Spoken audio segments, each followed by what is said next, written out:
Hi, I'm Jennifer. Welcome to Power Moves on all fours.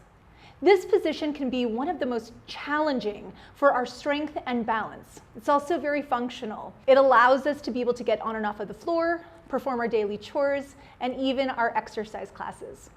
We're going to start by preparing. And prepare allows us to rehearse each movement slowly and with increased attentional focus, allowing us to feel our greatest range and quality. When you prepare your power moves, you will help gain flexibility and you're going to fight the symptom of rigidity.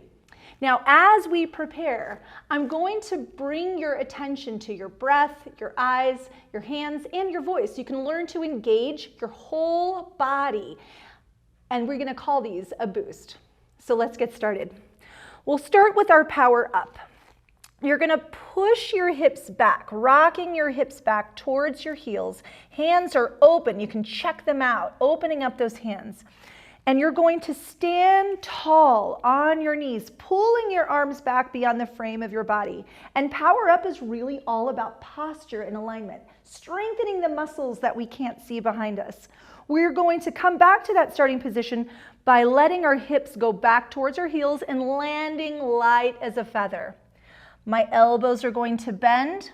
We're going to use that movement to come back up slowly and pull those arms back. Pay a little bit more attention to those fingers, opening them up, pushing those hips forward and looking up.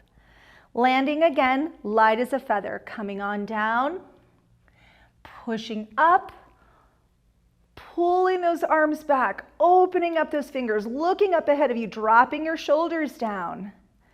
Again, light as a feather as you come down with that power up. Here we go. Powering up that chest, pulling those arms back, not arching at your low back, standing strong here, just pulling those arms back. And again, landing light as a feather. We're going to get ready to rock. Power rock is all about a weight shift. For the weight shift and this power rock, I'm going to step my hands out in front of my shoulders. It's a little bit of a different position than what we started with. And with here, we're going to rock our hips back as far as they'll go, and you'll already feel a great stretch here.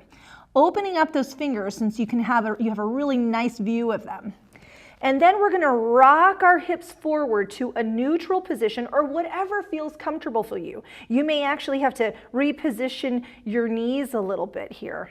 I want to keep my elbows strong and look out in front of the mat. Again, rocking all the way back. This time, if you feel like you can actually crawl those fingers forward a little bit and get a little bit of a bigger stretch here. Rocking those hips forward to the neutral position, keeping my elbows strong, shoulders down and away and eyes up ahead. 2 more. Rock those hips all the way back, holding and going as far as you can go. Rocking forward again to that neutral position. This is not about pain, this is going through your range of motion. Last one, rocking your hips all the way back, keeping those fingers strong, open, elbows strong, and looking up ahead of you. Step those hands back to the starting position, and let's get ready to do our power twist. Our power twist is all about working on the axial mobility of our body, from our neck, our shoulders, even through the hips. We're going to take one hand and we're going to thread it between the knee and the wrist, sliding that hand down. You may have to push your hips back a little bit, and by doing that, you're going to get your head and your shoulder down to the ground, or as close as you can. Take that hand and we're going to unthread it and bring it up towards the ceiling, opening up that hand. You can really pay attention to that and see how that twist, even through the neck and the shoulder, is really impactful. Let's do the opposite hand. Thread the needle all the way in, coming all the way down, head and shoulder down if you can, and then up towards the ceiling, again paying attention to your fingers and your hands. Bring that hand down. Let's do one more on each side.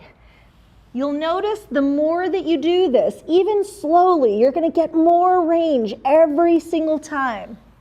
This is a great one to be able to see the change in how that slow, mindful movement can really improve throughout your whole body. sliding it in, coming up and all the way up towards the ceiling, opening up those fingers and putting that hand down into the all fours position. Let's get ready to do our power step.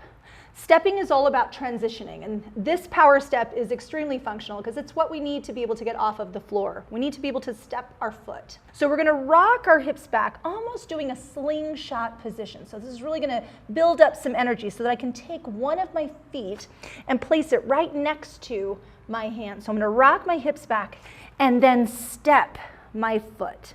And again, this is through your range of motion. This is a great place to stretch. Can't stretch enough here in this position, opening up those hips. Swing that leg back and around. Again, let's do the opposite leg. Rock those hips back and then step that foot forward. Again, hanging out here, preparing those hips and bringing it back. Let's do two more. Rock your hips back, step, swing it around, rock your hips back, step, swing it around. And now you're ready to activate.